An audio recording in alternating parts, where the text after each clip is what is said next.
están aquí, pero que ha habido un poco de retraso y esto culpa nuestra. Y bueno, pues Javier Sierra, como no puede ser de otra manera, no hace falta ninguna introducción, es decir, La pena secreta, El ángel perdido, El maestro del Prado. Entonces, ellos, los tres, Eric Fratini y Luis Miguel Rocha, tienen muchas cosas en común. Yo voy a hacer una pequeña introducción porque todo lo que haga pues es de desmerecer, ¿no?, a las personalidades que tenemos. Entonces, en primer lugar, a ellos les une algo en común, ¿no? Y es que son de esas personas que no se quedan indiferentes ante el misterio, es decir, ellos ven que hay un filón, algo escondido, algo misterioso, y que el ser humano no es capaz todavía de dar solución a todos esos enigmas, ¿no? Todo esto lleva pues un trabajo de elaboración muy denso, y por lo tanto hace falta dos caracteres. Uno es el carácter, digamos, soñador, es decir, el querer romper esquemas, el querer imaginar mundos nuevos, que hay posibilidades distintas, pero al mismo tiempo hay una capacidad organizadora muy meticulosa y de muchísimo trabajo. Es decir, y el segundo tema, es decir, la segunda característica, yo diría sobre todo que es la calidad humana, ¿no? La calidad humana de los tres que han accedido a venir, a escucharos a vosotros, a las preguntas que tienes que formularles, y por supuesto escucharos a ellos y a pues ceder parte, ¿no?, de su valioso tiempo estando aquí. Yo creo que es una oportunidad excepcional, estamos eternamente agradecidos. Ya he hablado con ellos en nombre de todos vosotros para hacer extensible ese mensaje. Y luego, bueno, pues por parte de, sigo haciendo la presentación, Eric Fratini, pues todos lo conocéis por los cuerpos del Vaticano, ha escrito mucho sobre el Mossad, los verdugos del Kidón, y varios libros que han escrito y que siempre se han mantenido pues en el top 5, ¿no?, los tres de ventas en España y en el extranjero, ¿no? Y luego tenemos a Luis Miguel Rocha, que también es un escritor que es bestseller en Portugal y en Brasil, creo que también, ¿verdad?, en lengua portuguesa, ¿no? Entonces yo creo que es una oportunidad única, y yo ya digo que como todo lo que hable sea desmerecer, pues ya les dejo pues que empiecen a hablar, y pues, vosotros organizáis como mejor os parezca. Muchas gracias.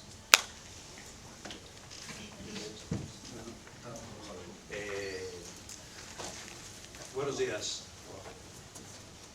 ¿No funciona? Nada. ¿No funciona? Pero bueno, nos oímos, ¿no? Nos oímos y nos escuchamos, que es diferente. Buenos días a todos. Para mí es un placer estar aquí, además entre dos grandes amigos míos. Me siento pequeñito. Javier, porque en este momento está número 1 de ventas en España con su Maestro del Prado. Luis Miguel, también él es uno de los pocos españoles que se puede dar el lujo de decir que ha sido bestseller del New York Times. Estoy también con Luis Miguel Rocha, otro hermano mío. Está número 1 de ventas en Portugal con su novela La hija del Papa. Lleva 5 semanas o 6 semanas, ¿no? 6 semanas número 1 de ventas. También puede llevar el título de más vendido, de bestseller del New York Times. También ha estado en la lista del New York Times. Yo creo que el único portugués. Y yo, que no he estado nunca en el New York Times, solo lo leo, ¿no? Pero estoy luchando día a día para llegar por lo menos al New York Times, ¿no?, a la lista del New York Times. En un primer momento, cuando me dijeron que viniese aquí a hablaros sobre el tema de cómo había sido, de cómo era la novela, cómo fue mi pasión por escribir, yo tuve en un día, además sabéis que Madrid es muy pequeñito, estuve a punto de atropellar con mi coche a Javier, y eso en una calle, y curiosamente eso nos permitió decir: oye, ¿tú qué vas a decir? ¿Tú qué vas a contar? Fue una emboscada. Fue una emboscada. Como estaba primero de ventas, iba a darle con la puerta, pero se me escapó y fue más rápido cruzando, ¿no? Y bueno, os vamos a contar un poco el origen de cada uno, de por qué nos dio por esta puta locura de escribir, ¿no? Yo incluso le decía a Alejandro, pero son muy jóvenes, y dice, sí, son muy jóvenes. Y le digo, joder, qué bien, así les puedo decir que se dejen de escribir, que se dediquen a la medicina. Pero bueno, me dijo, no, venga, joder, mételes ánimos, no sé qué. Le digo, bueno, espera, que primero nos vamos a meter ánimo nosotros tres y luego ya meteremos ánimos a la gente, ¿no? ¿Yo cómo me dediqué a escribir? Bueno, yo os cuento rápidamente, soy una persona que se ha hecho a sí misma, absolutamente. Yo con 14 años dejé los estudios, me dediqué a barrer, eso posiblemente sea alguno de los nuestros, me dediqué a barrer en una fábrica con 14 años, porque le dije a mi madre que no quería, que me negaba a estudiar, ¿no? Y entonces mi madre me dijo, vale, perfecto, yo te dejo que dejes de estudiar, dejo que tú trabajes en una fábrica barriendo a las 5 de la mañana, pero te obligo a leer. Yo vivía y nací y crecí en una casa donde era todo libros y música, ¿no? Y entonces, claro, yo con 16 años leía Jean Genet, con 16 años leía Kafka, con 16 años leía Julio Verne, con 17 años continué leyendo, y hasta que un buen día dije, me hice periodista. Yo empecé con 17 años ejerciendo el periodismo porque me apasionaba escribir, porque me apasionaba leer, ¿no? Yo creo que el escribir es yo siempre digo, es una degeneración de haber leído tanto, ¿no? El que ya te dices, joder, a ver, voy a intentar hacer lo que hace toda esta gente, ¿no? Estos maravillosos escritores a los que he leído, ¿no? Y bueno, así empecé. Yo empecé escribiendo con un señor que me dio mi primera oportunidad en el periodismo, es decir, escribir, que me dio la primera oportunidad para escribir gratis, porque claro, yo tenía 17 años sin estudios, que fue Santiago Carrillo. Santiago Carrillo tenía una revista maravillosa, política, se llamaba Ahora, pues estoy hablando de los años 80, y él fue el que me dio la primera oportunidad, ¿no? A partir de ahí, pues ya empecé a escribir en medios cada vez más importantes, cada vez de mayor audiencia, terminé siendo corresponsal en Oriente Medio. Pero, ¿qué hacía? Claro, solamente en el caso de Javier y en el mío, somos escritores porque yo creo que es el paso perfecto de ser periodista, que te dan un espacio muy pequeño, porque claro, cuando tú eres periodista te dicen, no, es que esta historia me la tienes que contar en 30 líneas en no sé cuántos espacios. Pero al final te encuentras con muchísimas historias como periodista, que es mi caso, o en el caso de Javier, que también procede del periodismo, en el caso de Luis Miguel ya os contará, él no procede del periodismo, pero al final dices, joder, caray, cómo me gustaría que esta historia que he conocido fuese más amplia, poderla contar mejor. Y eso es un poco lo que comienza a traer al tema de decir, pues voy a intentar escribir, ¿no? Yo empecé escribiendo libros periodísticos, por supuesto, escribí un libro que se llamaba era La entrevista, el arte y la ciencia, era un estudio sobre las entrevistas, donde se ponía como ejemplo entrevistas mías, hechas pues a gente como Jacques Cousteau, a Nelson Mandela, a Jacques Chirac, a Margaret Thatcher, y otra persona, una catedrática de la Universidad Pompeu Fabra de Barcelona, hacía todo un estudio sobre cómo había que preparar una entrevista en base a mis entrevistas, ¿no? Ese fue mi primer libro. Pero claro, eso no te da para comer. Entonces, ¿qué haces? Bueno, pues lo que hice fue seguir ejerciendo periodismo y seguir intentando meter la patita dentro de las editoriales. Oiga, que tengo un libro, oiga, que quiero escribir. Y por supuesto no te hacen ni puto caso, pues las editoriales no te hacen ni puñetero caso, ni las pequeñas ni las grandes, porque no eres nadie. Y entonces vas poco a poco dando el coñazo, hasta que de repente publicas un libro y la editorial te dice, oye, joder, pues hemos vendido muy bien tu libro. Poco a poco continúas vendiendo. Yo tengo una cosa que también tiene Javier y que no tiene Luis Miguel, es que tanto Javier como yo nos movemos muy bien en el ensayo periodístico, pero ya en libro, en formato libro, y en la novela, en la ficción. Entonces, eso realmente te ayuda también muy bien a introducirte en diferentes mercados. Yo hay mercados donde vendo mejor, espera que esto se está acoplando. Yo hay mercados donde vendo mejor el ensayo que la novela, pero también hay viceversa, donde vendo mejor la novela que el ensayo, etcétera, ¿no? Y bueno, así fue, ese es mi origen, y a partir de entonces el encontrar una buena gente, que es importantísimo, luego si queréis hablamos de eso también, tener una buena gente que te lleva toda tu obra debajo del brazo, se patea todas las grandes ferias mundiales y consigue que publiques. Yo soy el que menos publico aquí en el extranjero, publico en 30 países, nada más en 15 idiomas. Todavía me faltan mercados muy importantes, como tienen ellos, el mercado alemán, que es muy importante, el mercado japonés también es muy importante, el mercado estadounidense.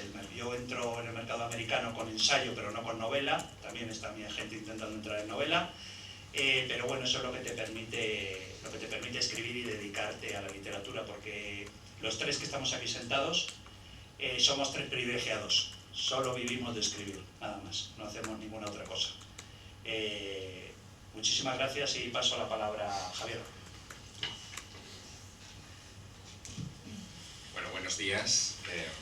Para mí os podéis imaginar que es un honor y un inesperado placer el haberme encontrado con dos compañeros de armas como Luis y como Eric para poderos hablar de lo que es la aventura de convertirse en escritor.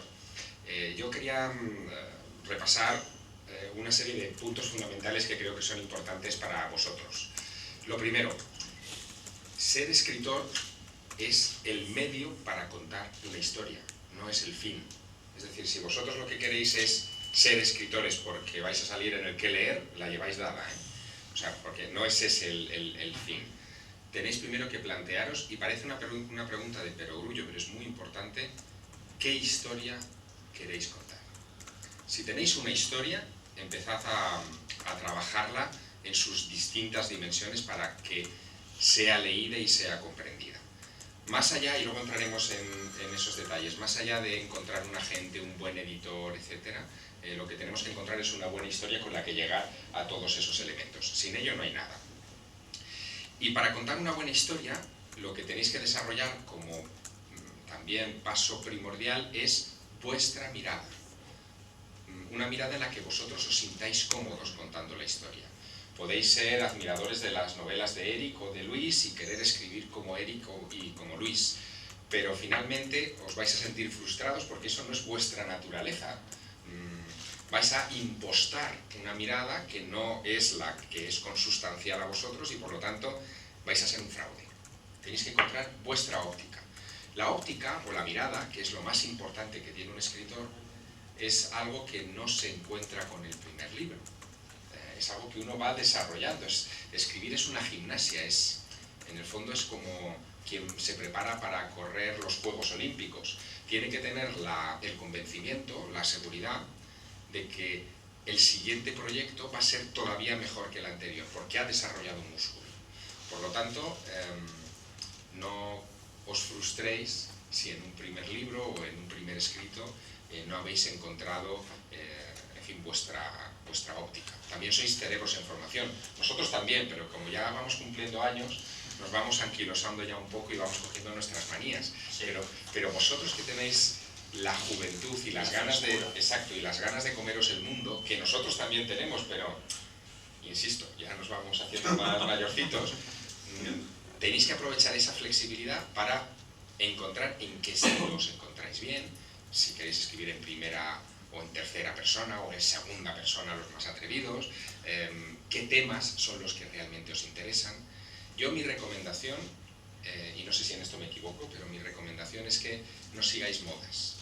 Es decir, no porque veáis que la literatura erótica es la que triunfa, a escribir literatura erótica. Menos mal que Eric no ha hecho literatura erótica. No, se me da muy mal. Sí, ¿verdad? Sí, es lo que suele pasar. Se me da muy mal.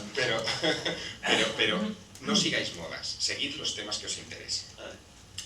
Decía Eric una cosa muy interesante, caramba, acústica. Sí, decía Eric una cosa muy interesante. Espera. Vamos a apagarlo, ¿no? Sí.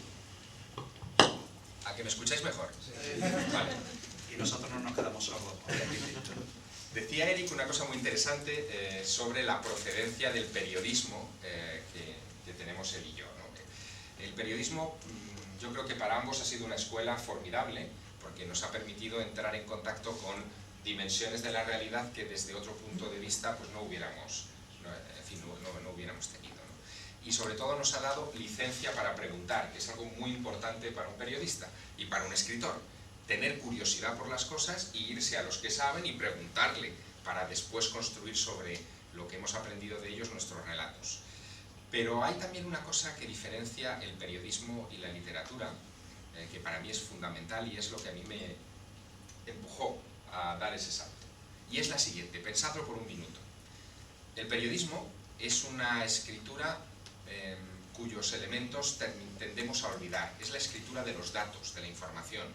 Y nuestro cerebro está mal amueblado genéticamente para almacenar información. ¿Cuál era la portada del periódico vuestro habitual, si es que tenéis? Ayer. O sea, ¿qué llevaba ayer El País en la portada, El Mundo, el ABC? ¿Qué llevaba ayer el periódico en la portada? Muy probablemente no os acordáis, porque nuestro cerebro no está preparado para retener esa enorme cantidad de información, y estoy hablando de la portada, no ya el tema del editorial de vuestro periódico de cabecera, si lo tenéis. En cambio, con la literatura pasa al contrario. Podéis haber leído una novela de Luis hace 10 años, y si esa novela os impactó, si su historia os envolvió, sois capaces, pasados 10 años, más o menos, de recordar la urdimbre de ese libro. ¿Por qué? Porque nuestro cerebro está capacitado para recordar historias. Así que la responsabilidad que tiene un escritor es construir buenas historias que nuestro cerebro sea capaz de retener. En realidad somos los modernos creadores de mitos. Es así. Es decir, nosotros, cuando Eric construye una novela, o Luis, sobre lo que ellos saben porque lo han estudiado sobre el Vaticano, la información que ellos dan en esa novela la vais a retener mucho mejor que si escribieran un ensayo, porque está en una trama, y esta magia extraña es a lo que se dedica el escritor. Y luego os contaré una última cosa antes de pasar a la palabra a Luis.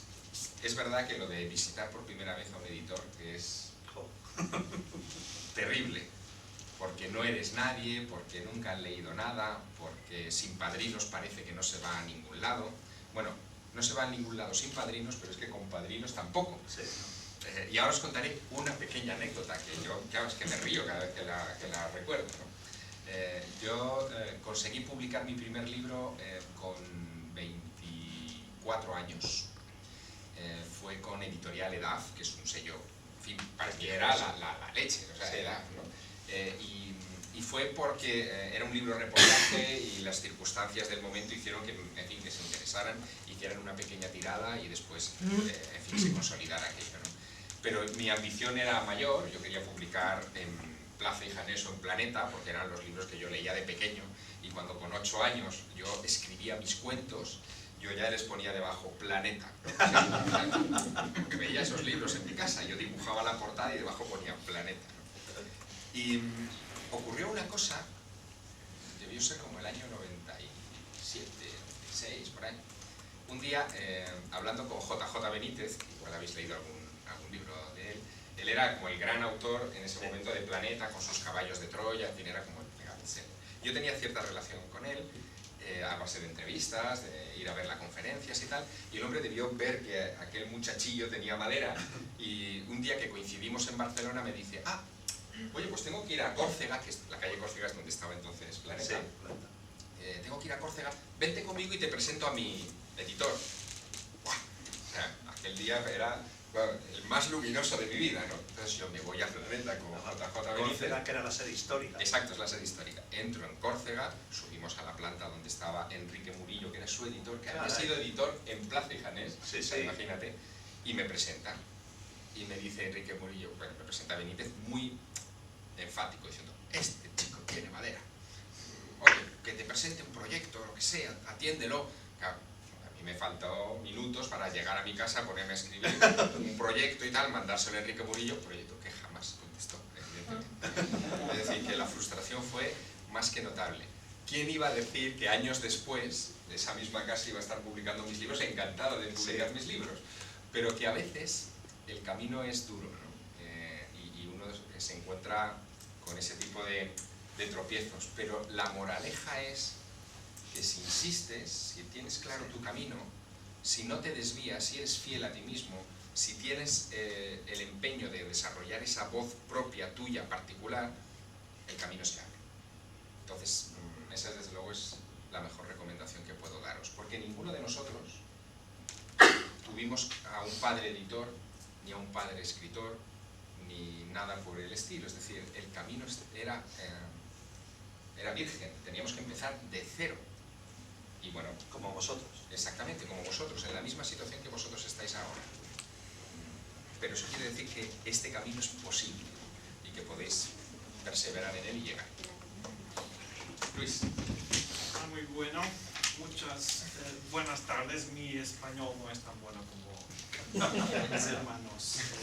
Es mejor que el mío, pero el Y que mi mío, portugués. seguramente mi portugués es muy mejor que Bueno, muchas gracias por la invitación para estar aquí hoy con vosotros. Yo empecé leyendo. Pienso que es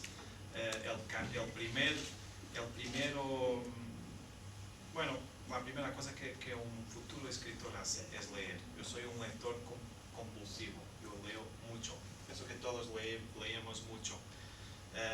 Ahora probablemente leemos profesionalmente. Yo no me acuerdo de cuando leí por placer la última vez, porque ahora estamos leyendo siempre por trabajo, para hacer nuevos libros. Pero así empecé. Y yo vengo de una familia que os digo que yo soy el primer portugués, no sé cómo, bestseller del New York Times, y mi familia nunca ha leído un libro mío. Nunca. Es impresionante. Ya pasa.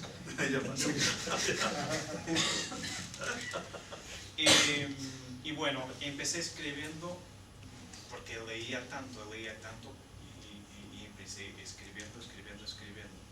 Y estaba leyendo a los 16 años, esto es casi una anécdota en Portugal por lo menos, estaba leyendo Saramago. ¿Conocen Saramago? Claro. Saramago, el Memorial del Convento. Y yo pensé, yo consigo hacer esto. Y lo hice. Y escribí un primer capítulo y a los 16 años y he dado a mis amigos para leer. Y ellos no entendieron nada de cómo estaba escrito. Yo, misión cumplida.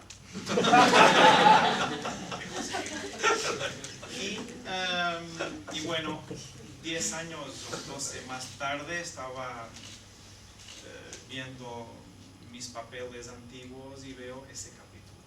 Y digo, bueno, ¿quién ha escrito esto? Ya ha sido yo. Y después he completado el libro y lo publiqué. Mi camino no es del periodismo, yo soy casi un analista. O sea, y este es el consejo más importante que os doy, por lo menos en la mi experiencia, que es, si vosotros escriben una historia y mandan envían a un editorial, ¿qué es que vuestra historia tiene de diferente de las centenas o millares que los editoriales reciben todos los días? Nada. ¿Quién son vosotros? Nadie. Esta es la verdad. Entonces, si vosotros contactan directamente una editorial, a no ser que tengan un contacto muy bueno, no lo hagan. La parte más importante es contactar un agente literario, para mí, porque es mi experiencia. Y mi agente literario, por ejemplo, es de Barcelona, siempre la misma desde 2005. ¿Y cómo he llegado a ella? Yo, como Eric, soy un estudio y soy especialista en asuntos de Vaticano, y empecé a hacer un libro sobre Juan Pablo I. Y cuando tenga 30 páginas, pensé, pero yo no voy a escribir el libro todo si no voy a publicar. Entonces envié esas 30 páginas a varios agentes en todo el mundo. Ustedes en la internet consiguen listas de agentes, muchas, de ingleses, americanos, españoles, y los españoles, según mi experiencia, son muy buenos. Y entonces envié y empecé a recibir agentes diciendo no estamos interesados, en este momento no estamos aceptando nuevos autores, y unos 5 o 6 me han dicho estoy interesadísimo en representarlo. Escuchen una cosa, un agente no cobra dinero a la cabeza. Nunca. Un agente gana cuando nos ganamos. Es así lo que debe ser un agente. Y entonces, como había 5 o 6 agentes interesados, y estábamos cerca de la Feria de Frankfurt, del libro de Frankfurt de 2005, yo propuse un desafío, que era quien me vende primero es mi agente. Y mi agente actual de Barcelona ha vendido para 20 editoriales en la Feria del Libro de Frankfurt. Entonces no hay que discutir, ya está. Lo que hace un agente es que, por ejemplo, si vosotros contactan un editorial, vosotros son uno más. Un agente es una profesional que va a contactar a otro profesional. Esto es lo que pasa en esta industria. Entonces, es difícil que el editorial va a no escuchar a la gente. No quiero decir que va a comprar vuestra historia, pero por lo menos va a escuchar y va a leer. Esa es una garantía. Y fue así que empecé en este mundo de los libros. Claro que es necesario un conjunto de factores para ser escritor. ¿Saben cuál? Digan unos ejemplos para ser escritor. Ya dice uno, ser un lector. ¿Qué más? Tener ganas de contar algo, ¿no? Ganas de contar algo, claro. Yo pienso que todas las historias son universales. Lo importante es saberlas contar. Más. Tener algo que contar. Tener algo que contar es la misma cosa. Más. Imaginación. Claro. Y es muy importante también saber escribir y saber leer. Eso es lo más. No es necesario. Eso es lo que dice un amigo, un gran escritor brasileño, que dice, no es necesario saber todas las letras o todas, no es necesario. Pero una parte sí, una parte es importante. Y ser observador. ¿Se dice observador? Observador. Ser observador. Observador de todo. Por eso es que nosotros sabemos por qué, por ejemplo, que las señoras nunca encuentran nada en su mala. ¿Saben por qué? Su bolso, por su bolso. ¿Saben por qué? No saben. Porque tiene muchas cosas. Si vosotros piden a un hombre que va a buscar algo en su bolso, vosotros hacen así. Y como es con la mano, El tacto. el tacto no es fácil a primera. O por ejemplo, que los bolsillos de un hombre tienen localizaciones específicas. El bolsillo del móvil es siempre lo mismo, de la llave, de la, se dice caneta, ¿no? Boli. Boli. Siempre lo mismo, lo guardamos siempre en lo mismo hogar. Nosotros cuando salimos de casa hacemos así. Está todo. Y si por acaso nos olvidamos y guardamos las llaves de casa en el bolsillo errado, decimos, perdemos la perdida llave. Eso es el que voy a ver. Un hombre cuando mira las uñas, mira así. Una mujer es muy elegante, mira así. ¿Saben? Es todo diferente. Este es el poder de la observación. Mismo cuando, por ejemplo, quitamos una camisola, nosotros quitamos por el cuello. Por el cuello. Las mujeres hacen una cosa así extrañísima. No sé explicar. Ni cómo lo hacen. La cosa es una obra de ingeniería. Por tanto, esto es un poquito. Tenemos amigos nuestros, escritores, que con esto hacen cosas maravillosas. Este es el poder de la observación. Y bueno, con este poder tenemos que leer, como dice, imaginación, tener algo para contar, como dijeron vuestros colegas, saber un poco leer y escribir, importante, y ser locos. Hay una necesidad de locura. Por ejemplo, yo doy un ejemplo, yo soy un escritor muy sensorial. Es decir, yo escribo thrillers, ¿saben lo que es un thriller? Ok, yo escribo thrillers. Pero yo no tengo una estructura, o sea, cuando empiezo a escribir, tengo toda la pesquisa hecha, hice toda la pesquisa y sé todo sobre el hecho histórico que voy a contar del Vaticano, por ejemplo, pero no sé quién va a contar la historia, porque yo, el último libro, que se llama La hija del Papa, se pasa en la actualidad sobre una historia que se pasa en el inicio del siglo XX. Y por tanto son las personajes actuales que van a contar una historia del inicio del siglo XX.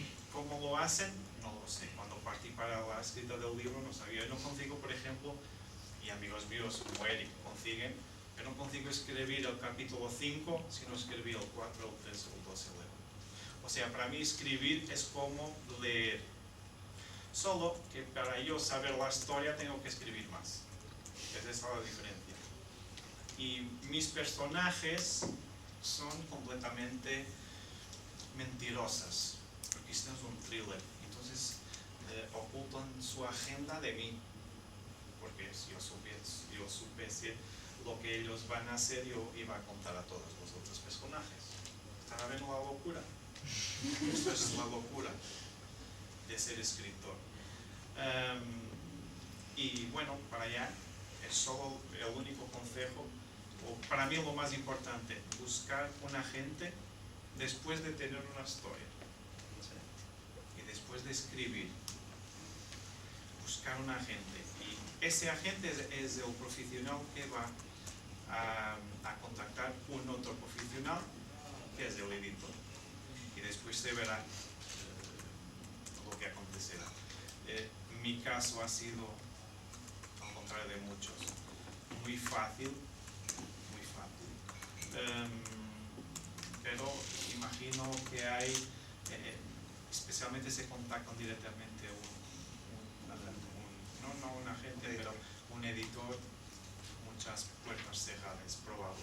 Yo nunca tuve ese problema porque yo nunca contacté a un editor en la vida. Y por ejemplo, si vosotros van a la feria de Frankfurt o se van a la feria de Londres, por ejemplo, y tienen una tarjeta, porque tienen que se inscribir en esas ferias, que dicen autor, agentes y editores van a huir de vosotros. Es así. Yo cuando voy a una feria de pongo editor, para que hablen conmigo. Así que se hace. Sí, porque no hablan. Yo tengo la experiencia, voy a contar la experiencia mía en la feria de Frankfurt, porque la feria de Frankfurt es el mercado mundial más importante. O sea, tienes que estar en la feria de Frankfurt. Entonces, claro, yo un día le dije a un editor, amigo nuestro, Fossati, José Antonio Fossati, propietario de la editorial de DAF, dijo, oye, José Antonio, joder, como tú tienes hotel, le digo, déjame, tío, que me quiero ir a ver cómo es Frankfurt, quiero ir a ver la feria de Frankfurt, a ver cómo es, porque la verdad es que es un circo mundial la feria de Frankfurt. Es como, ¿conocéis el Fitur? Aquí en Madrid, pues imaginaos del mundo editorial, es espectacular. Y entonces José Antonio me decía, Eric, es que tú eres autor. Y digo, ya, joder, pero sí lo veo. Y así aprovecho, porque en ese momento yo ya tenía muchos editores, ya que me editaban en muchos países, y para mí era un buen momento para saludarles. Pues a Patrice Hoffman, mi editor de Flammarion, a Claudia Gómez, mi editora de Porto, bueno, es decir, todos estaban ahí. ¿Pero por qué? Porque estaban comprando derechos. Y para deciros que entré a las 10 de la mañana en la feria de Frankfurt, que os digo, es como el Fitur en España. Entré a las 10 de la mañana y a las 11:30 estaba ya haciendo compras en Frankfurt. Estaba ya en los grandes almacenes haciendo compras. ¿Por qué? Porque claro, yo llegaba y le digo, oye, Patrice, joder, ¿nos tomamos un café? Me dice, Eric, no puedo. Es que dentro de 5 minutos tengo una reunión con un agente de Nueva York. Y dentro de 5 minutos y 6 segundos tengo otra con uno de Londres. Las reuniones son de media hora, sí, y son todas abiertas, no son cerradas. Y es espectacular. Están todos sentadas en las mesas, sí, que son como una área mucho mayor que esto, pero todos se están viendo unos otros. Y los Quien editores. está sentado son los agentes. Los editores vienen, se sientan y después pasan al otro, que puede ser a la mesa al lado. ¿Os acordáis aquella escena? A mí siempre me recordó eso cuando entré en aquella sala. ¿Os acordáis aquella escena del apartamento? La película famosa de Billy Wilder. ¿Os acordáis aquellas mesas gigantescas? Pues así es la sala de los agentes. Y las mesas de los agentes son así de pequeñitas, con una silla donde se sienta la gente y dos sillitas. Pero así son miles de agentes. Y entonces todos tienen nuestras obras, las de Javier, las de Luis, las mías, las de todos los autores del mundo. Y entonces los editores se van sentando y entonces van comprando. Es como una gran bolsa, es como la bolsa de Nueva York, pero compran derechos de autor. Oye, está bien que saques Y no este hay tema porque nadie. hoy es el Día Internacional de los Derechos de Autor. Sí, Eso es. soy. Hoy. Y ese también es un temazo que se puede poner sobre la mesa, ¿no? Porque, Lo que Javier decía que claro, que también que tiene razón, os podíamos dar una charla de horas y horas contando anécdotas, pero yo creo que lo mejor es que aprovechéis que nos tenéis aquí a nosotros para vuestras preguntas, que es lo más interesante. Y aún estáis a tiempo de ser médicos. Yo era mi primer consejo, que si queréis médicos o abogados. Contadnos. Me gustaría hacer dos preguntas. La primera es, ¿por qué decís que es una puta locura este mundo? Más específicamente, Sí. ¿tan difícil es, aunque estés dispuesto a no ganarte la vida, de ellos, sino simplemente por amor al arte? ¿Tan difícil es? Yo no tengo ningún amor al arte. Yo escribo por dinero, no escribo por arte. ¿Y tú? También. Efectivamente. No, claro que yo soy escribo- muy exigente con la lengua Claro. portuguesa, porque escribo en mi lengua. Y en mi lengua soy muy exigente con lo que estoy escribiendo. Pero después ves aquello en inglés y es una mierda. Porque no es como tú escribes O en árabe. o en árabe. Es Claro. impresionante. En árabe no sé por qué. Porque podían traducir en una cosa completamente diferente que yo. No hablo árabe, pero... Yo escribo por dos cosas para este documental. Efectivamente por dinero, porque somos personas humanas, ¿no? Decía alguien. Somos personas humanas y pagamos hipotecas, pagamos colegios, impuestos sobre todo, que nos toca ya dentro de poquito, es decir, impuestos además, en nuestro caso pagamos impuestos, no solo en España. Sí, eso es tristísimo, pagamos impuestos en todos los países donde publicamos, porque los fiscos nos dicen, sí, usted es un genio, señor Sierra, usted publica grandes libros, pero usted tiene que pagar impuestos en Rusia porque usted ha publicado en Rusia. O usted, Fratini, tiene que pagar impuestos, o todos nosotros que hemos publicado en Estados Unidos tenemos una cosa famosa que se llama el ITIM.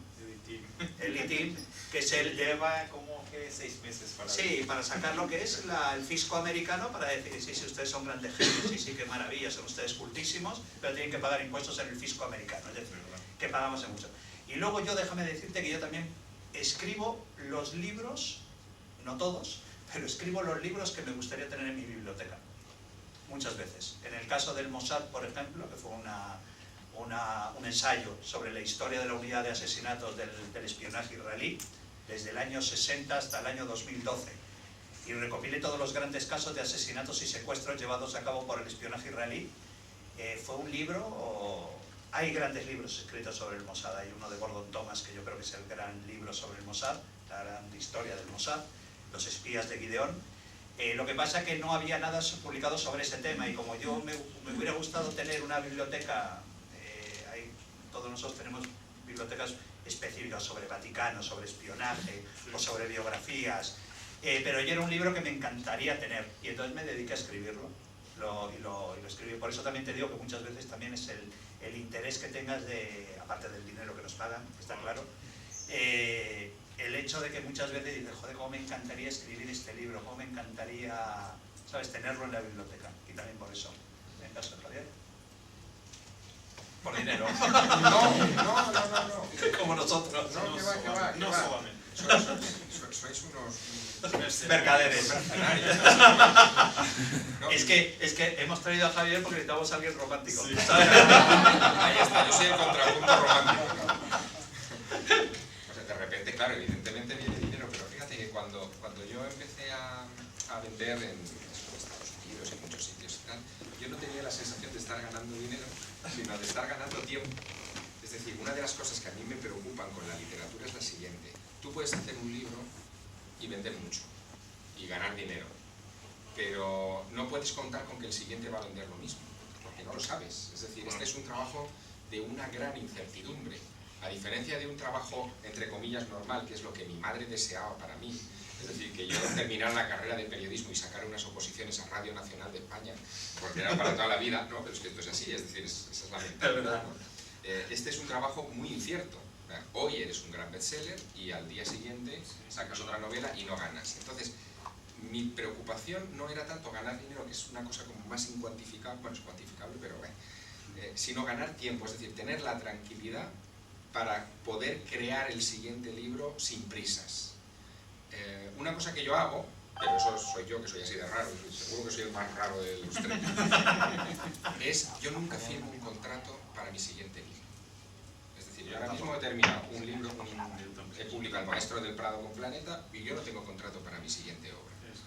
Claro, porque quiero esa libertad y quiero tener, y cuando tenga mi libro, entonces me voy al editor y le digo, oye, esto está sobre la mesa, ¿qué me propones hacer con ello? Y si me convence bien y si no, pues Claro. tan amigos. Y eso lo consigue Esa es la independencia. la independencia que te da el Yo también hago tener eso. una trayectoria literaria. Pero es muy fácil, y eso sí que es una recomendación muy seria, es muy fácil de repente dormirte con un gran éxito y decir, ¡guau! Ya está todo hecho, firmas el siguiente contrato a ciegas, haces un libro presionado por el editor, oye, entrégame otro, si era yo creo, los cuervos del Vaticano, ahora que sean los gorriones del Vaticano. Y tú presentas en los gorriones del Vaticano presionado por el editor y no vendes nada. Y al día siguiente de no vender nada con los gorriones del Vaticano, el editor no se acuerda ni cómo te llamas. Es decir, esto es así. Es decir, tú vales, fijaos qué frase os voy a soltar, ¿eh? Tú vales lo que ha vendido tu último libro. Sí, te voy a bombar esa frase. Es así. Sí, es verdad. Entonces, administraros bien. Sobre todo el tiempo, que es más valioso que el dinero en la literatura. Luego, perdóname antes de que me haga la pregunta, y luego, pero también nos permite, cuando yo digo lo del tema del dinero, que diréis, joder, qué mercaderes, estos cabrones, efectivamente somos unos mercaderes, pero, en el caso de Javier no, que es romántico, pero en el nuestro, ¿sabéis lo que es? No, ¿sabéis lo que Javier gana tiempo. Javier gana tiempo, nosotros dinero, ¿no? Pero ¿sabéis lo que nos permite? Que es la verdad es que es un privilegio, yo toco madera para seguir estando, poder seguir diciendo que soy un privilegiado, pues nos permite, por ejemplo, que estamos preparando el tema de la documentación, ¿no? Claro, la documentación la puedes hacer de dos formas. Una, sin dinero, es decir, que tú te sientas en tu casa, porque es muy sencillo. Te metes en Google y dices, ¿cómo sabe el pastel de manzana que se da en el Pera Palace de Estambul? Por poneros un ejemplo. Entonces ahí te saldrán muchas recetas. Oye, probad que es dulce, acaramelada. O otra cosa que nos permite a nosotros es que nosotros vamos al Pera Palace de Estambul a tomarnos el pastel. Y te estamos describiendo exactamente de cómo sabe el pastel. O te digo, por ejemplo, o Javier, fue con el ángel, ¿no? Con el ángel perdido, sí. Con el ángel perdido, pues él podía haber leído libros de montañismo sobre cómo era el Monte Ararat, perfectamente, porque es que hay grandes libros sobre el Monte Ararat, y cómo es, su entorno, su naturaleza, pero él cogió y dijo, pues me voy a escalar el Monte Ararat. Y entonces, claro, pero eso, ¿qué es lo que te permite? Por ejemplo, yo, la novela mía El oro de Mefisto, que se desarrolló durante la Segunda Guerra Mundial, y había una escena muy importante en el Obersalzberg, en lo que era el valle de Hitler. Pues yo me fui 2 meses a vivir a Berchtesgaden, que es el pueblo donde Hitler tenía su residencia y los grandes líderes nazis tenían su residencia. Claro, eso te lo permite el tener dinero. Te lo permite el haber vendido mucho y el poder decir, joder, pues me voy a Obersalzberg, me voy a Berchtesgaden a pisar los cimientos de la casa de Hitler, a sentarme ahora es un restaurante, un café, la habitación en el Nido del Águila, la que era la habitación de madera de Eva Braun. Que eso es además lo que te llevas encima siempre, es decir, porque como si eso lo atesora el dinero, imagínate, pero el gastárselo 2 meses viviendo allí es una experiencia vital que Eric ya no va a olvidar nunca. Claro. O sea, y eso parece mentira, pero muchas veces lo valoramos poco, eso es lo más importante. Porque es lo que te hace mejor escritor. Es más, déjame decirte sin que nadie nos oiga, yo digo que es lo más divertido del coño. Hombre, por supuesto. Maldita la puta gracia Porque luego- sentarte a las 6 de la mañana a escribir en una Porque página blanca. luego puede pasar lo siguiente. Ahora probablemente no sea el panorama de la mayoría, pero luego tendréis hijos. En algún momento tendréis hijos. Y vuestros hijos, si vuestra obra va bien, cobrarán derechos de autor durante 70 años sin haber dado palo al agua. Entonces, antes de que eso ocurra, disfrutad. Porque también son unos privilegiados nuestros hijos. Sí, sí. Porque nosotros muchas veces nos los llevamos de viaje con nosotros a buscar... Al Valle de Hitler, qué maravilla. Al Valle de Hitler. Acabo de volver de 24 días por Japón y me he llevado a mi hijo. Y entonces me ha acompañado mi hijo a los 24 días a recorrer ese Japón conmigo. O estar en Venecia conmigo mientras estaba preparando el laberinto de agua. Claro, lo ven de otra forma. Y bueno, pero es también para ellos una experiencia. Son, en vez de los consortes, ¿no? Los consuertes. Los consuertes, son los consuertes, joder. Es que, pero eso es porque les hacemos la pelota pensando que algún día nos van a mantener ellos a nosotros. Perdón. Mi pregunta es para Eric Fratini. Yo estudio periodismo y a mí lo que me encantaría hacer es corresponsal de corresponsal en Oriente Medio y demás. Creo que tú has sido corresponsal, ¿no? ¿Qué ha aportado esa experiencia a tu literatura? ¿Ha aportado mucho? Único, claro. Además es que, claro, yo he estado 5 años con el grupo Prisa, con el grupo El País, estuve 5 años estuve un año en Beirut y 4 años viviendo en Jerusalén. Imagínate la experiencia que te da, porque claro, no estamos hablando de Londres, de Nueva York, estamos hablando de Jerusalén. Claro, en la novela El laberinto de agua yo meto muchas escenas en Jerusalén, la gente me dice, joder, es alucinante lo que conoce. ¿Qué imaginación tienes? Acojonante cómo describe los sitios y todo. Claro, es que he vivido 5 años en Jerusalén, me he pateado 5 años en Jerusalén, porque al ser corresponsal no es como, con todos mis respetos, no es como ir de diplomático. Claro, es que yo estoy de agregado cultural en la Embajada de España o en el Consulado de España en Jerusalén. No, es que nosotros nos dedicamos a descubrir historias y da igual para lo que descubras una historia. Para un minuto de radio, te digo, da igual, además la misma forma de documentar esa historia es exactamente igual. Para un minuto de radio, para una columna en un periódico, para un reportaje de 8 páginas en una revista o para 400 páginas en un libro. Da igual cómo lo documentes, tú tienes que documentarlo. Y claro, es decir, la riqueza que te da el haber estado de corresponsal en Oriente Medio, además en una época muy conflictiva, que es verdaderamente enriquecedor, porque claro, el coñazo de un corresponsal es cuando no pasa nada. Lo divertido es cuando pasa algo, desgraciadamente, pues cuando hay un conflicto, cuando hay problemas en la intifada de los territorios ocupados, cuando está la guerra del Golfo, cuando están las guerras en África. Es decir, que es ciertamente una experiencia enriquecedora, pero da igual. Lo que pasa, déjame decirte que no hace falta que tú estés de corresponsal, a ti te puede enriquecer maravillosamente irte a Segovia. Porque claro, no es la misma forma que tú veas Segovia que la ve un turista japonés. Porque un turista japonés ve la catedral de Segovia y dice, joder, qué maravilla, qué obra, hace 500 fotos en un minuto y se va detrás de una señora que tiene un paraguas. Tú no, tú te sientas, tú a lo mejor te digo, tú te sientas en una piedra y te tiras a lo mejor 2 horas sentado así mirando la catedral o viendo cómo cambia la luz de la catedral, o como hace este que se dedica a sentarse con un bloc de notas a mirar la simbología que tiene la catedral. Y tú dices, joder, pero ¿y esa simbología? Y dices, sí, joder, no lo has visto, es que es una maravilla. ¿Pero por qué? Porque al final te haces observador. Pero yo te digo, también es un poco también en base a las historias, lo que decía antes Javier, que no necesitáis iros a Hong Kong para contar una historia, que no hace falta iros a Venecia para contar una historia, que es que podéis contarla desde la calle de al lado, aquí ahora mismo en esta calle, en Leganitos. En Leganitos pasan cantidad de historias. Mientras os estábamos esperando para ver que llegaba Javier del AVE, estaba entrando 2 policías secretos con 2 niños pequeños que los habían detenido, venían detenidos.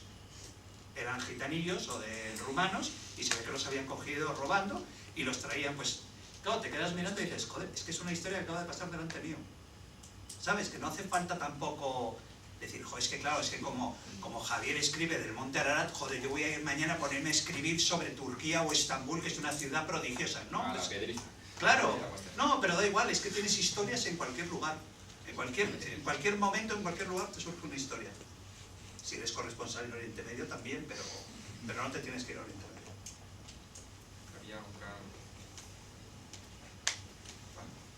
Eric, yo el libro que leí suyo fue el de la ONU, una historia de corrupción. Y bueno, junto a este libro de la Mossad, ¿no tiene algo de miedo, sobre todo a nivel de la ONU, lo que destapaba era todo y más? Es que me hablas de libros periodísticos. Sí. Es que los libros periodísticos es diferente. Cuando tú escribes un libro periodístico donde dices que un tío es un acosador sexual, que fue lo que yo dije del alto comisionado de los refugiados, si no lo documentas acabas ante los tribunales. No te mandan a ningún sicario ni ningún búlgaro que te corta las piernas. Te mandan a un abogado de un despacho como Garrido Walker, o te mandan a un despacho. De todas formas, en el caso de ese libro, yo escribo para... Javier y yo tenemos el mismo jefe, que es el señor Lara. ¿Sabes? Entonces yo para ese libro se lo leyeron los abogados, Garrido Walker, que es el despacho de abogados del señor Lara, y se leyeron mi libro. Y me hicieron 517 preguntas sobre el libro, de las cuales de esas 517 tenía que responder a todas, y lo que no contestase tenía que quitarlo del libro. Porque claro, yo decía que yo acusaba al alto comisionado de los refugiados de que era un acosador sexual. Entonces claro, me decían los abogados, Eric, o lo demuestras o tienes que quitarlo. Y le digo, y lo demostré. Yo dije, me equivoqué, porque yo dije que eran 6 a las que él había acosado, pero eran 11. Y el tío tuvo que dimitir finalmente. Pero es decir, pero me estás hablando de temas, son libros periodísticos, que no, sabes, que son temas que en vez de publicar yo en un periódico, que tengo muy poco espacio, publico en un libro. Pero vamos, eso es diferente, de cómo se prepara una novela, es diferente.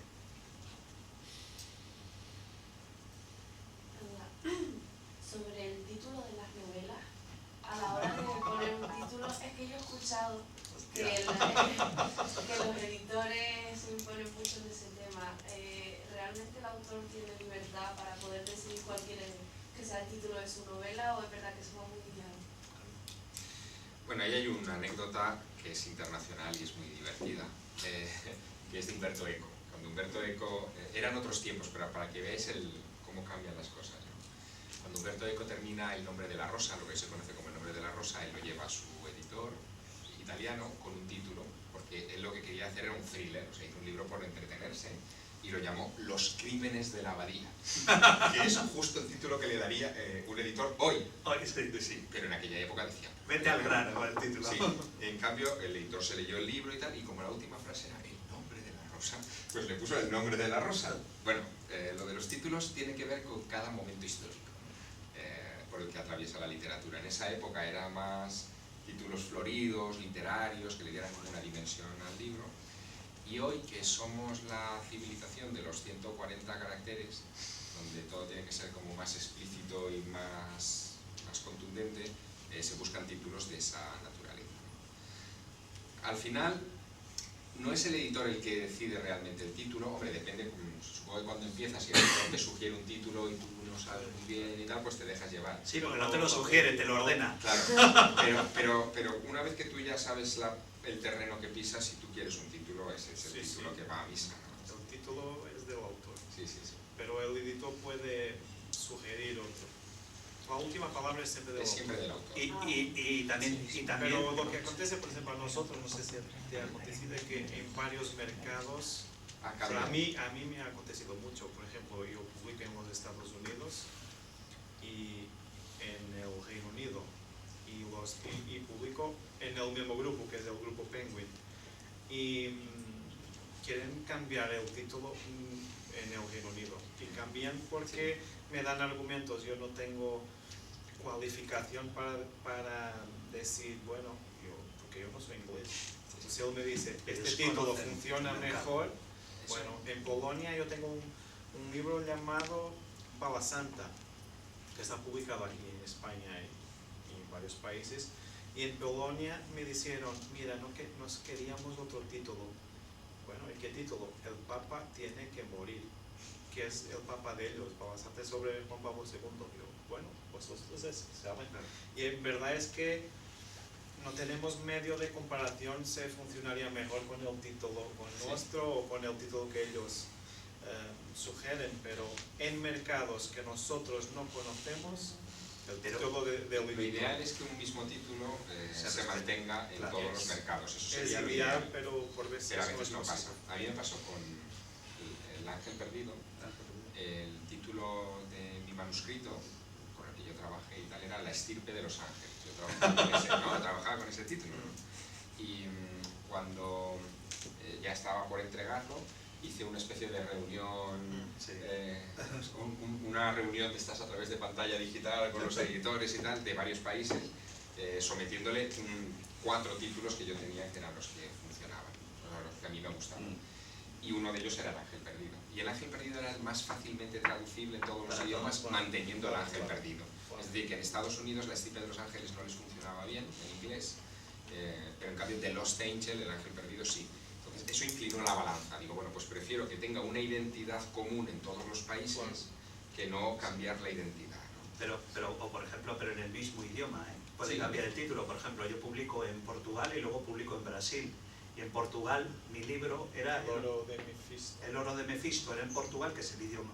No, en Portugal es el oro del infierno. El oro del infierno. El oro de Mefisto fue el título de la obra original que se publicó en Espasacalpe, era el oro de Mefisto, ¿no?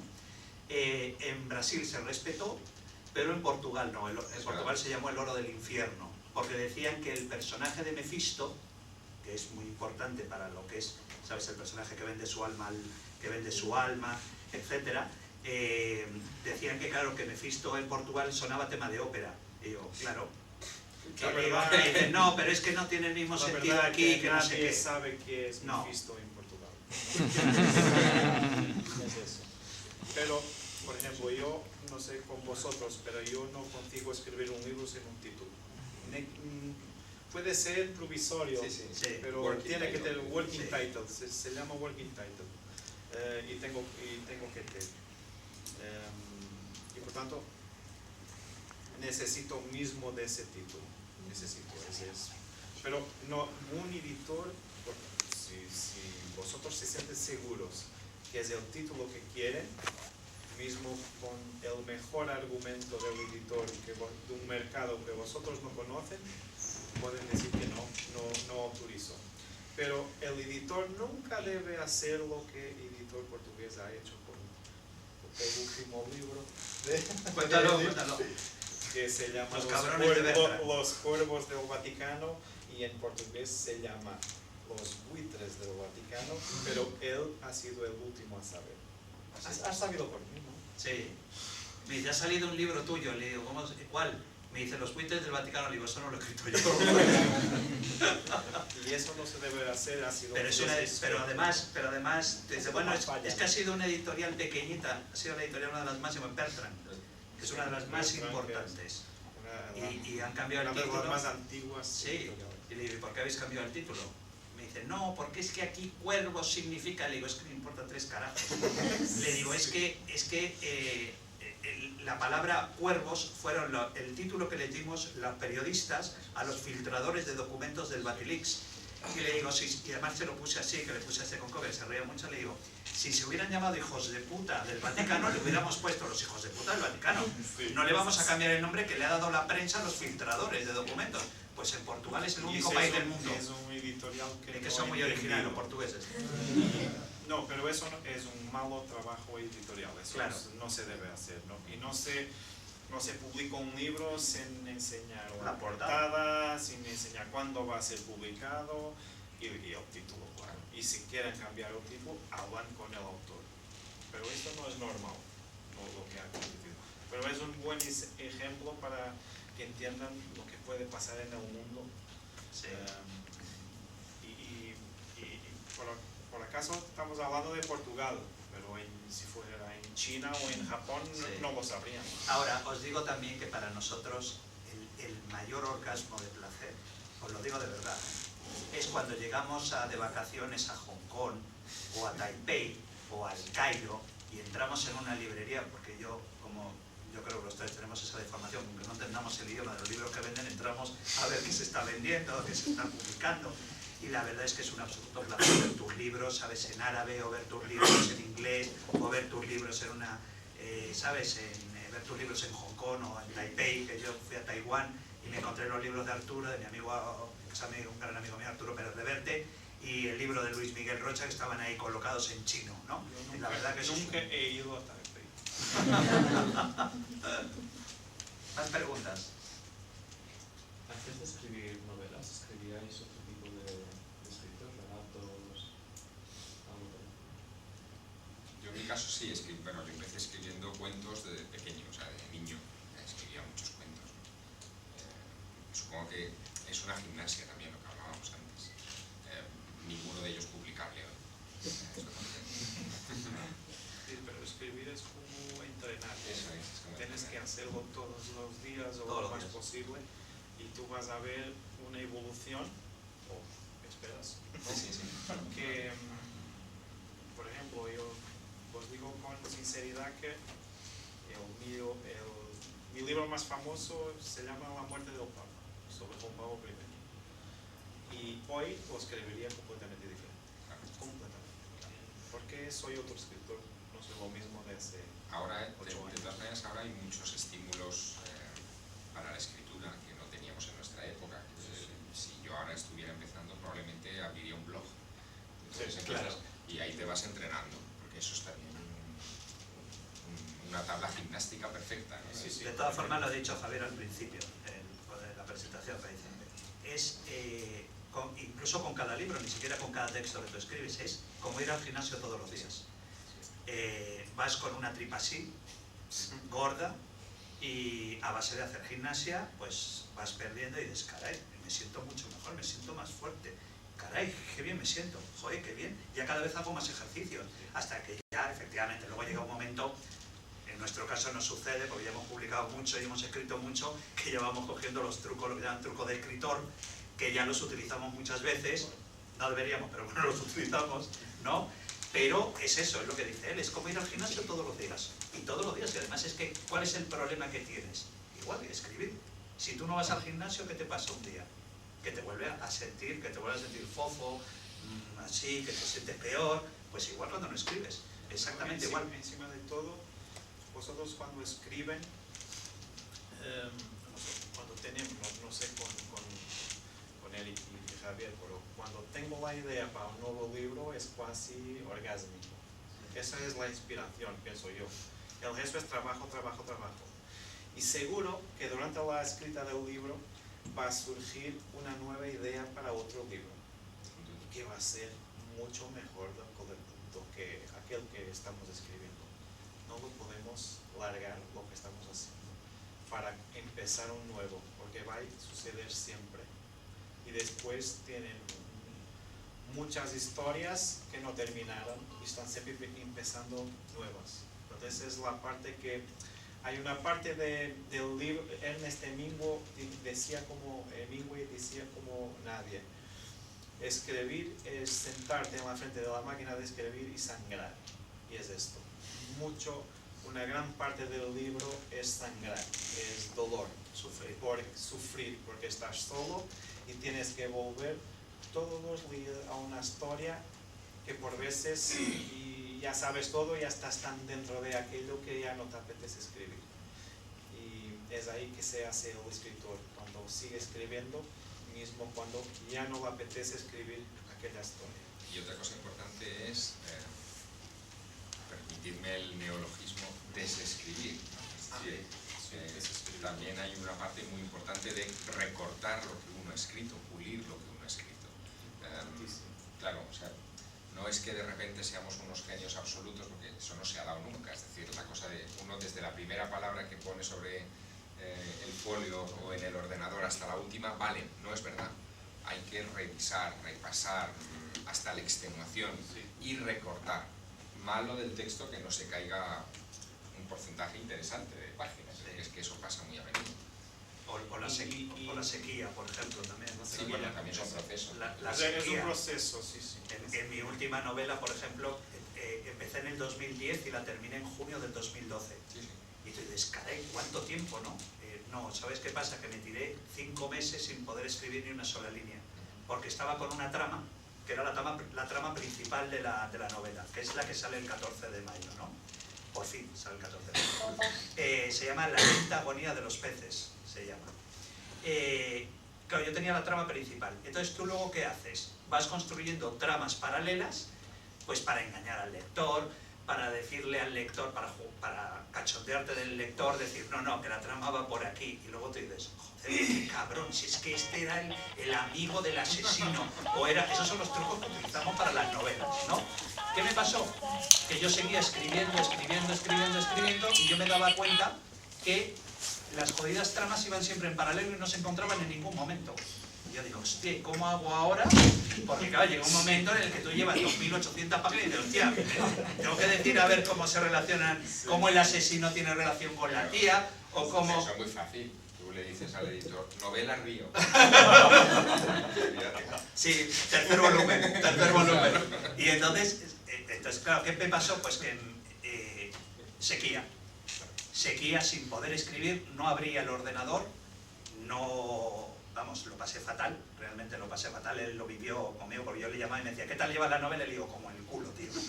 No tengo forma de hacer que las putas historias paralelas se me centren en la historia principal. En el se espera que... Toma, si este me decía, vete de viaje, tranquilízate, tómatelo con calma. No hagas nada, sí. porque forzar no sí. resuelve. Porque encima, claro, ese es el problema, que como sentía la desesperación, me sentaba en el puto Mac todas las mañanas a decir, venga, hoy lo resuelvo. Y no, esto no es así. Esto no es, como dice Javier, un trabajo al que tú vas, trabajas en un banco, haces tu trabajo al banco y te vas a tu casa y ya está, hasta mañana ya no vuelves a trabajar. Esto no es así. Y entonces, ¿cómo lo resolví? Vais a alucinar.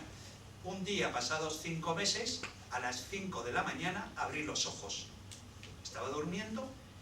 Abro los ojos, para que veáis la obsesión que tenía. Abro los ojos y digo, me cago en la puta, ya sé cómo hacerlo. Hostia, os lo juro que fue así. Digo, hostia, ya sé cómo es. Y dije, bueno, no importa, ya dentro de un rato cuando me levante, digo, ¿qué coño? Después de 5 meses, a ver si me voy a olvidar. Y me levanté corriendo a escribirlo porque si no se me iba. Menos mal que lo hiciste. Menos mal, sale el 14 de mayo.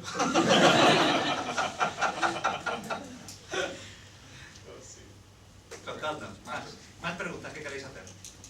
¿Hay alguien que os ayuda en las revisiones de los textos? Bueno, siempre cuando el texto está terminado conviene hacer 2 cosas.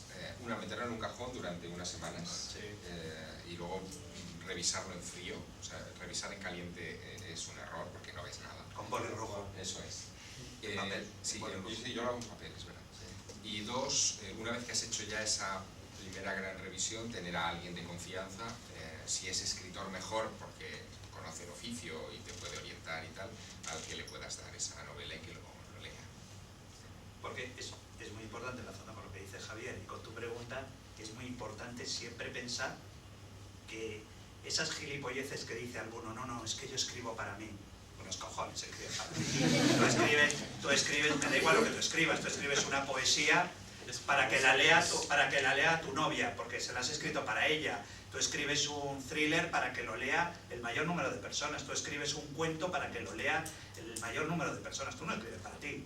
Y entonces, para mí es muy importante esa etapa, efectivamente, como dice Javier, de con el lápiz rojo y en papel, nada del ordenador. Empezar con el lápiz rojo, pupo. Y luego yo tengo una gran crítica, que es una hija de perra de mucho cuidado. ¿Sabes quién es? Mi madre. Sí, mi madre lee 90 libros por año. Y lee desde Kafka, porque es jubilada. Lee desde Kafka, lee los libros de Javier, lee los libros de Luis Miguel, lee todos los libros, porque le apasiona la lectura, le apasiona leer. Y claro, cuando mi madre, que es una experta lectora, se lee una novela mía y de repente me dice, Eric, yo en este diálogo me he perdido. No es que ella no lo ha entendido, es que yo lo he explicado mal. Y el error es mío. Y digo, hostia, una tía que lee 90 libros por año me está diciendo que se ha perdido, carajo, lo he hecho mal y tengo que volver a retocarlo. Y efectivamente, es que es muy complicada y entonces lo retoco. Porque tú escribes. Luego también, yo en mi caso, yo se lo doy a muchos amigos, que no tienen nada que ver, pueden ser escritores, a Juanito Gómez Jurado, yo le doy muchas veces mi novela, porque Juan también es muy crítico, es compañero nuestro, gran escritor también. Se lo doy a Luis Miguel, se lo doy a un amigo mío que es director de marketing en Iberia. Entonces le digo, toma, que lee mucho, le digo, toma, léelo, a ver qué te parece, ¿sabes? Entonces eso es lo que te ayuda luego realmente a ver cómo va a aceptar el lector esa historia. Y al último el editor. Sí. Y no hagan Sí. más cosas como se llama nevariatur, quiere decir, nos tenemos un escritor en Portugal, muy conocido, que es Lobo Antunes, Lobo Antunes, que hace ediciones nevariatur, quiere decir que lo que él escribe nadie puede cambiar. No hagan eso. Eso es malo. Pero él puede porque él es un gran escritor. Porque encima de todo, eso hace con que sea más difícil entrar en muchos mercados. Si vosotros quieren publicar solamente en España, vale. probado. Mismo así no creo que haya ningún editor que vos acepte así. Por otro lado, por ejemplo, mis manuscritos vienen de, y no tengo ningún problema en decirlo, vienen de los Estados Unidos con más bermejo, más rojo, toque negro. Y viene, ¿por qué? Porque mis thrillers son muy europeos, son muy, ¿cómo decir?, literarios. Y en los Estados Unidos prefieren que las escenas sean más diálogos, más rápido, menos descripción. Es lo que pasa, por lo menos conmigo. Y bueno, y tenemos que tomar una decisión, si puedes cortar esto o no. O sea, tienes que tener estómago para que no se sientan mal. Es así que funciona. La obra es nuestra, pero después hay un equipo de personas que van a trabajar en ella para hacerlo mejor. Puedo decir que, por ejemplo, La hija del Papa ha llegado a mi editor con 65 capítulos y ha sido publicada con 72. Yo no he escrito una línea más, ni una palabra. Solo cambiando cosas de sitio, recortando capítulos, todo un trabajo de corte, de recorte y de retirar cosas. Por tanto, eso es el trabajo del escritor, del editor. Editar es eso, editar. No es solo imprimir el libro con una portada bonita y ponerlo a la librería. Editar es trabajar el texto, claro, es eso. Y no se sienta, y después de editado, bueno, es importante una vacuna o una inyección de inmunidad. Vacuna sí, de inmunidad, porque tienes que estar preparados para todo. Pues si os parece, hacemos una pregunta más o sea, podríamos estar aquí hablando horas y horas porque es un texto bello pero para Javier, para acabar El maestro del Prado, yo me quedé pensando que, bueno, tiene la segunda parte. ¿Eso lo preparáis vosotros, lo prepara el editor, depende del mercado o ya está hecho independientemente de cómo se venda, saldrá, no saldrá, habrá más? Eso está ya planificado, ¿no? En el caso del maestro del Prado es responsabilidad total y absolutamente mía. Es decir, que soy yo el que decido cerrar de esa forma, que es tendiendo un puente hacia el futuro, efectivamente, porque puede tener una continuación y por una decisión muy concreta. Es un libro sobre obras de arte y si yo hubiera extendido su explicación, hubiera puesto más obras, en fin, hubiera hecho de otra manera, probablemente hubiera saturado al lector, que también ese es uno de los grandes asuntos a decidir cuando uno escribe un libro. Uno tiene que saber cuándo parar, uno tiene que saber qué información descartar, uno tiene que saber que ciertas historias entran mejor en pequeñas dosis que en grandes dosis, o al contrario. Eso es parte de las decisiones clave de un escritor a la hora de enfrentarse al libro.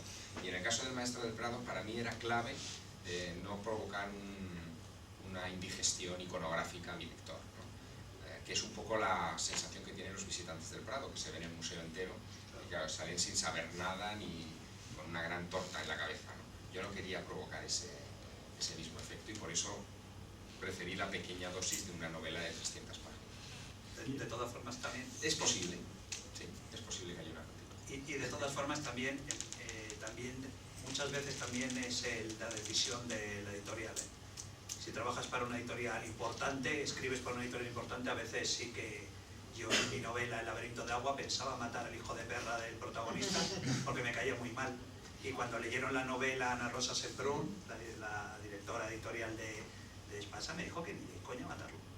Y digo, Ana Rosa, es que yo quiero cepillármelo. No, es que el personaje te ha quedado tan genial, es tan malo y tan mamón que quiero que escribas una novela contando por qué este tío llega a tener tanto poder. Y fue cuando salió el Oro de Mefisto. O sea que también también muchas veces juega la decisión editorial de que ha funcionado. Yo, por ejemplo, con El laberinto de agua, que vendí muy bien, me estrellé con el Oro de Mefisto, no vendí una mierda. Pues, por ejemplo, en Penguin, en los Estados Unidos, mis personajes principales principales, que son 3, están protegidas por contrato. O sea, yo no las puedo matar porque el editor no me deja. Es que los contratos, teníamos que haberos traído algún contrato americano que tenemos. Son 50 páginas, es una cosa impresionante. Así, sí. Y es interesante perceber que, especialmente cuando, yo no sé en España, pero cuando entran con una obra, con un libro en los Estados Unidos, ese libro va a marcarlos durante mucho tiempo.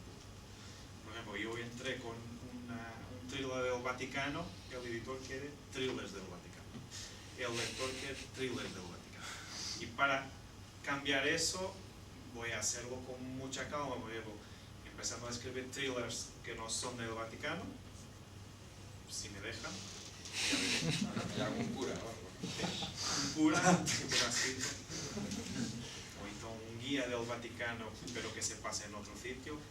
Y después, porque yo también quiero escribir otras cosas que no son thrillers, también quería escribir una novela histórica, otro tipo de cosas. Y voy seguramente a hacerlo, pero ¿acuerdan que Ken Follett ha escrito Los Pilares de la Tierra y durante 10 años no ha tenido suceso? ¿Por qué? Porque los lectores estaban habituados a los thrillers y no le perdonaron.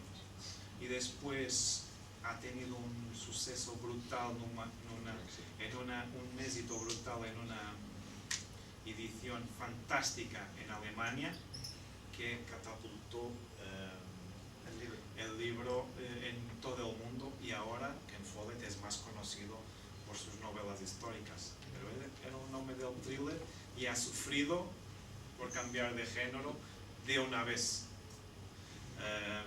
Y bueno, no soy un Ken Follett, pero intento. Y quiero, así más todo por respeto para el lector. El lector, obviamente, yo tengo un respeto. Para mí el lector sí que es sagrado.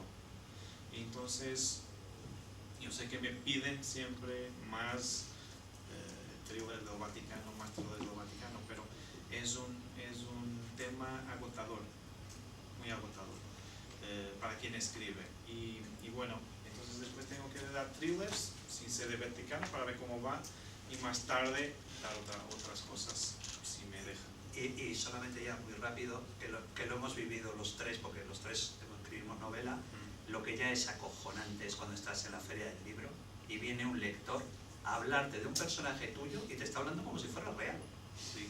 Y te habla como si fuera, oye, cómo me ha gustado el personaje este, es que es alucinante porque claro, pero ¿se va a casar finalmente en la próxima novela? Y dice, no, pero se ha desaparecido, ya estoy escribiendo otra cosa.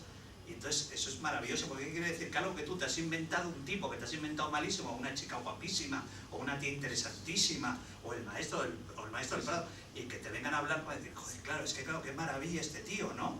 Pero es un personaje de ficción, eso es alucinante. Tenía una que decía, mira, usted ha ponido a Rafael con un chaleco, él no usa chaleco, perdón.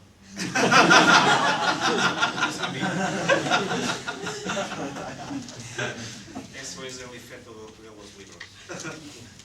Bueno, pues yo creo que hay que agradecérselo con un aplauso enorme.